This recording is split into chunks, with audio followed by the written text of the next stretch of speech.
This is Dan Turchin, CEO of PeopleRain and host of AI in the Future of Work. Welcome to this special edition celebrating our 365th episode. As always, we're using 11 Labs to digitize my voice. For these special episodes, the real me approved the content and, of course, approved the digital twin. Thanks for tuning in. 365 conversations, enough for every day of the year, exploring how people and technology evolve together.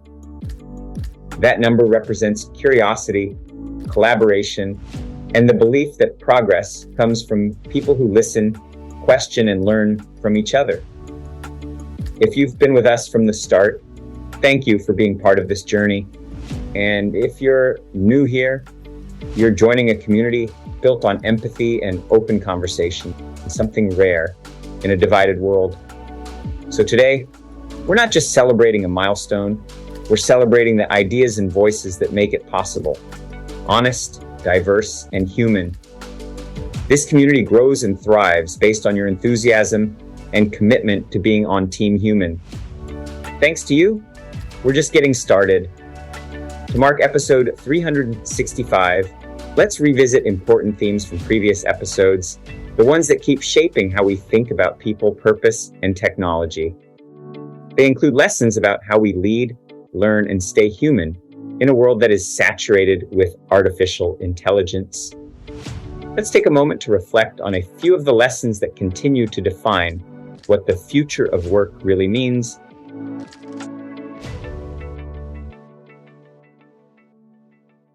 Number one, the future of work will always be human-centered.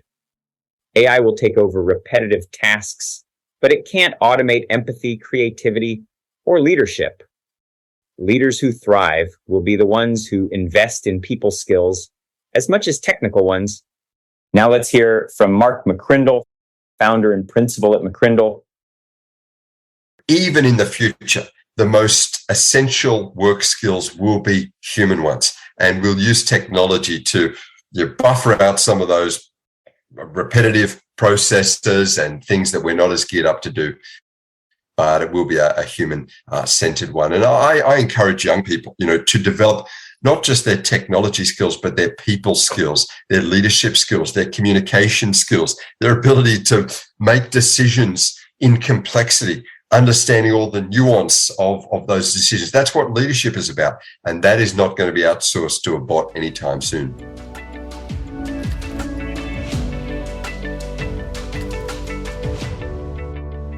Number two, AI isn't here to replace us, it's here to amplify us. Think of it as a co-pilot that improves how we learn, create, and solve problems. The real opportunity is in learning how to partner with AI responsibly while keeping humans accountable for outcomes. Let's take a listen to what Pradeep Menon, CTO at Microsoft, said when he joined us earlier. And I think that, I think that the notion of, in my view, the way things would change is by adopting the notion of a co-pilot, right? So if you think of Iron Man, right? He had this guy called as Jarvis who would help him to do things. Of course, it is not as good as Jarvis, but then it is somewhere there, right? So I think in the world to come, you would have co-pilots with you, helping you to do each of your jobs. So be it scheduling, be it writing an email, writing a blog, interacting with someone. So all these things, I think, will help to improve productivity a lot.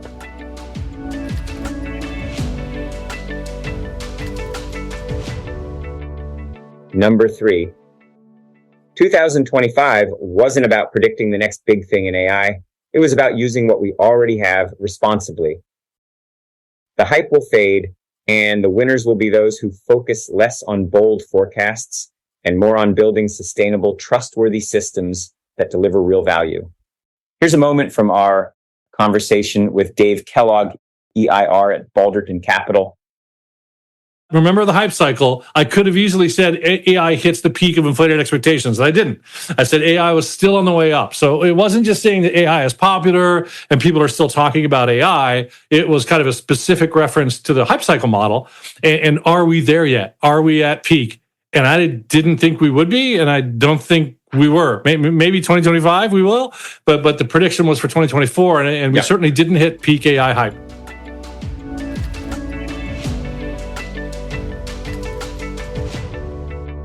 Number 4, the future of work depends on rebuilding trust between people and organizations. Efficiency through AI will only matter if teams still feel aligned around shared purpose and human connection. The challenge is not just using technology well, but redefining what it means to win together. Let's revisit a highlight from Alex Shapiro, Chief People Officer at Jasper AI. And so for what I saw as a people leader who sits in this sort of Venn diagram, that in-group outgroup became employers and employees. And now all of a sudden, you don't have a shared set of incentives. You don't feel like you can all win together. And now there's a question of like, well, who do I affiliate with? And, how does that kind of guide my decision making?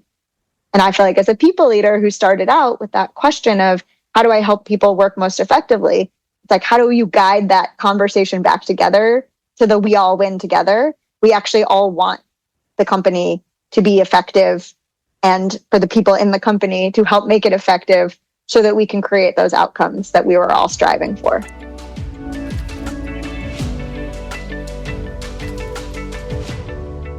Number 5, AI forces us to revisit what makes us human. As machines grow more capable, our advantage will come from consciousness, empathy, and purpose, the things that can't be coded. The real test isn't whether AI becomes sentient, but whether humanity remembers why it created intelligence in the first place. Now we'll go back to Gary F. Bengier, writer, philosopher, and technologist.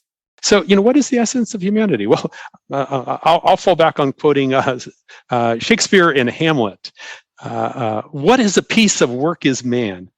How noble in reason, how infinite in faculty, in form and moving, how express and admirable, in action, how like an angel, in apprehension, how like a god. The beauty of the world, the paragon of animals, and yet, to me, what is this essence of dust? So what is Shakespeare and Hamlet doing there? They're saying something fundamental about humanity and asking, what are we really? Why are we here? They're asking very deep questions. And, since the topic of, Dan, your podcast is AI and the future of work, that's something that I think distinguishes us from our AIs and will continue to do so for a long time.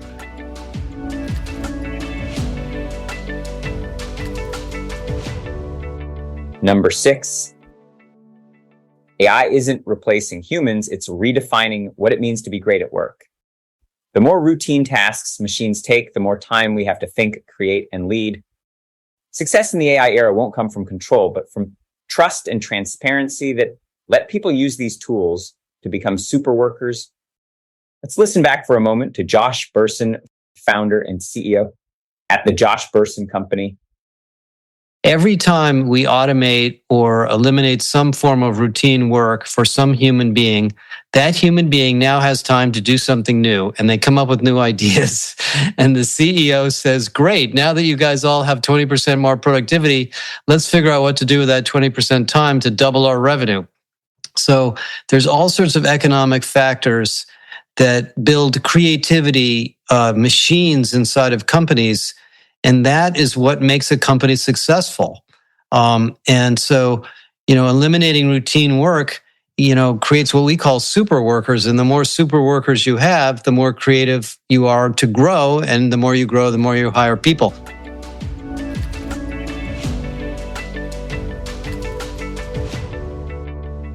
Number 7, workplace loyalty hasn't disappeared, it's evolved. Employees no longer trade decades of service for security. They trade impact for growth. The healthiest organizations accept this shift and focus on creating honest, purpose-driven relationships built on trust, not tenure. Let's roll a clip from Brian Power, head of people at Nextdoor. But even my timeline was like, I was thinking like 5 to 10 years at a company is what you should aspire is more normal. And then you come into today and the current market, like I just see people move so much. You know, people quit a new job after a year and take another one for a year and a half or 2 years. And you just see this tremendous mobility in the marketplace. And I think on the flip side, you know, the return, and I'm speaking specifically to tech, there's been a lot of layoffs in the 2020s. And so people are like less trusting that they should really try to find a place and not leave because the companies are saying, hey, we might move on from you. And so I think that this relationship is becoming like much more honest.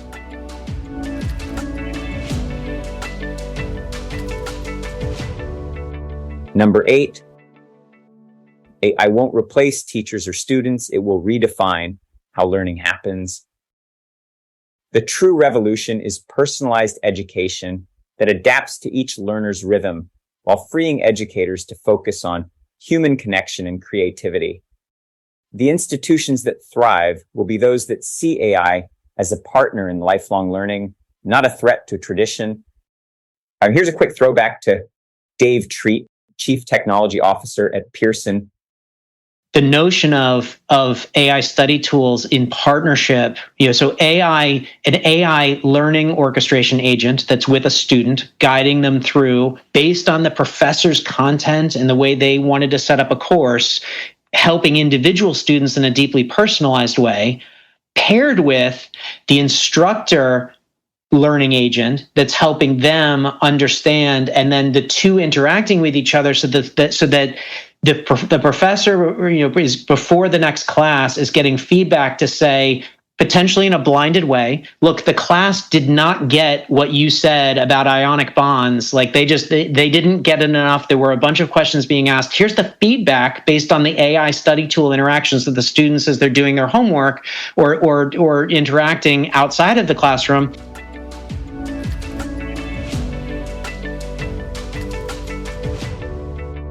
After 365 episodes, one thing's clear: the future isn't written by algorithms. It's written by people who care enough to ask hard questions and listen to the answers. If there's a theme that connects every conversation we've had, it's this: progress is personal. Every voice matters, every story teaches, and every question brings us a little closer to understanding how work and life keep evolving together. And if this podcast has meant something to you, share it with a friend or a colleague, because these conversations matter most when they inspire new ones. Thank you for being part of this journey. Here's to the next 365 conversations that challenge us to lead with empathy, think critically, and stay curious about what comes next.